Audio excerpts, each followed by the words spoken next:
This video quickly puts you through on how to change heading color in Microsoft Word.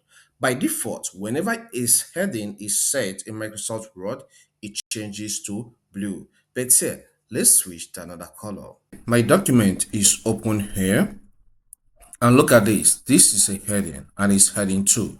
So when you click on a particular heading, you will see the type of heading it is, the heading level.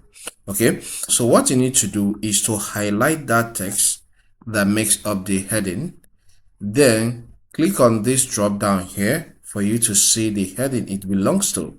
It may be heading 1 or heading 2 or heading 3. But here heading 2 is highlighted, meaning it's heading 2. Right click on it and select modify. Okay, on selecting modify, you will see this section and you will see the color as blue. Click on this drop down and you will see a lot of colors.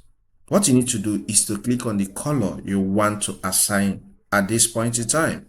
So here, let me assign black. I'll click on black. Then I'll click on OK. So you need to click on OK for it to be saved. So if I click out, you can see this is a heading, but it's in black color. Okay, and you can click on save here and you can close the document. By the way, this is a book I'm writing on Microsoft 365. Before the end of next month, it will be up on Lulu, and after a few months, it will be up on Amazon. So you can go get it and read it. If this content helps, consider subscribing, hit the like button, and leave a comment in the comment section. Thank you and see you some other time.